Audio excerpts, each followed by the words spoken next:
Okay, hold on. I got to ask about that. So when you say the first one to pass since the 1970s, do you mean from the unit you were currently in? Yeah, Okay, yeah, gotcha. yeah. Not obviously there'd be no regiment, but Yeah. a bunch of old guys from the 60s. But um, yeah, so the last guy who had joined the SAS before me was actually my first ever commanding officer when I joined the infantry. When I joined, so the unit I joined was called the Royal Highland Fusiliers. It was a Scottish infantry battalion, and no one was in the SAS from there. And one guy had been, and that was the commanding officer. You know, the guy who was in charge of the whole unit, and he had joined in the 70s. Um, and no one else had managed to get in since then. So you can imagine it's a bit like, sometimes others have got to succeed before other people will believe it's possible. Otherwise, if the opposite happens and people go forward and people fail, it kind of demoralizes future generations and just makes people think that what's the point in even trying because he didn't get in and he's better than me in my mind. So why would they take me? So it was a big step, but then I suppose it was such a big step that there wasn't really any pressure. You could see it in two ways. It was a double-sided coin. In one hand, there's lots of pressure because it's a big step, and you're leaving yourself open to criticism if you don't get in. The told you so. People will be the first to say, well, I knew you were too young, or you were above your station, or you were out of your depth." And then in the flip side of that, there was no pressure at all because I thought, well, no one else is doing it. I don't really have anyone to compare against. It's not like I'm not doing what other people have done. I would be the first. So if I don't get in, then I'm just another one of the people that didn't get in. But if I do get in, then that's quite going to be pretty special. So that's what kept me motivated. I love that. I love the mindset of that. But on the point of failure, you're talking about the fear of failure, maybe the scary monster in the closet. People don't want to open it up and look. Was there a moment when you were going through that selection where you thought to yourself, man, maybe I'm not really cut out for this? And if that did happen, how did you manage to push through it? Yeah, lots of times. I mean, I suppose the the the most obvious example of that I can think of as a memory was when we did the jungle training phase. So you go out to Brunei and excuse my Siri's just gone off there. Sorry, No, it's fine. must have been something. Must have been something I said that triggered it.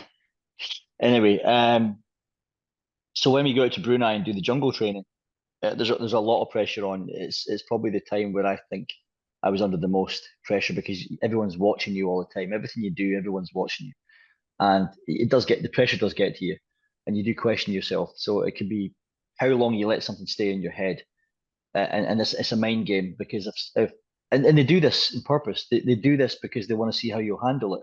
Will you fold under pressure? Because if you fold under pressure on a training course, are you going to fold under pressure when the shit hits the fan in operations? And so it's a very testing environment. And that's what gets to a lot of people. A lot of people, they fail themselves. And I say this all the time. And this is something that if there's someone watching this now that is thinking maybe I should try SAS selection, then I would remember this is that they don't actually fail that many people. People seem to think there's just misconception of you get to the end and they fail loads of people. If you get to the very end, you pass. Not that many people get to the very end of selection, and then in fact, no one I've ever known has got to the very end and failed. You'll be gone before that point. But there's a pivotal point right in the middle, which is after the jungle phase, you're then midway through the course. So it's a 6 month course. End of the jungle phase, you're 3 months in. But that is really from that point on, you've got like they call them the hardcore element. So you've got the hardcore element that is left to do the rest of the course, and nothing else is quite as hard as the jungle. And so you've gotten through the worst or the hardest part. But I remember when we did the jungle phase, they don't tell you if you've passed. So you've got this huge waiting game. So you finish your training in the jungle, you get to the end of the exercise, you come out of the jungle, you de-rig all your kit, you have a celebratory sort of we've finished night. We call it the smoker, which is like having a few beers and steaks and all that. And no one knows if they've passed. And there were some guys on my course that were like, "Oh yeah, I spoke to one of the DS last night, one of the staff. He gave me the wink and the nod, and he says, 'Don't worry, So some guys were getting this nod, and I was like, I didn't get a nod. No one winked at me, no one nodded at me. I don't know. I'm clueless, I don't know if I have passed. And so you then have the long haul flight all the way back to the UK, and I remember sat in the plane just in my own head so much, and I was reliving all the moments of all the little things that had happened, good, bad, and ugly. And I thought to myself, I'm not sure if I've really passed this or not. I knew I hadn't done anything bad. I knew I'd done pretty well, but you can never be sure. And because I was so young, I thought maybe they're going to tell me that I'm just too young, or because I've heard that before as well. They'd said to some people in the past that you're too young, go away and come back in 3 years' time. And that had happened. So I thought maybe I'm one of those guys.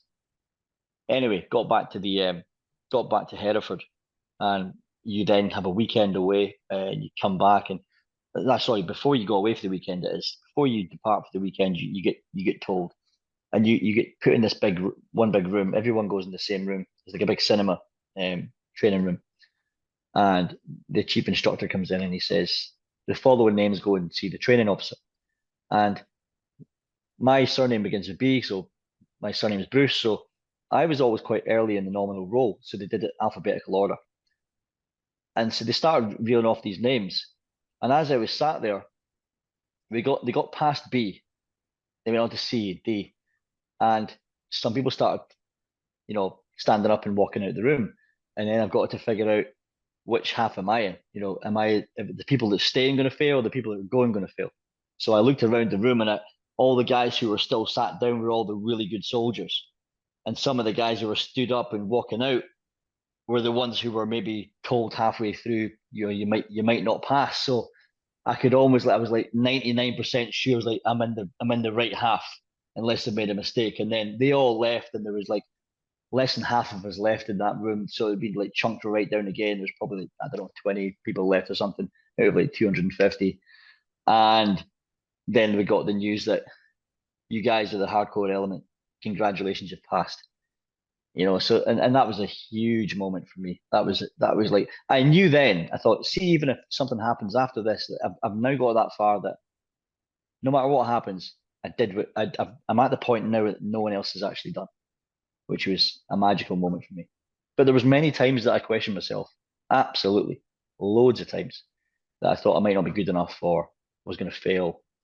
But one thing that didn't cross my mind was giving up. I honestly, hand on heart, not one time during the whole process did I ever consider throwing the towel in. And that's what a lot of people do. And I think that's the difference. They want guys that do not quit. Not the perfect guy, not the guy with all the skills already. Skills can be taught as long as you can adapt and assimilate new skills. That's what they want. They just want a really good basic platform to work from. Someone who's got all the basics dialed in and is willing to learn. Someone who's got humility. Someone who's willing to listen. So it's not about being the finished product. They create that. They mold you.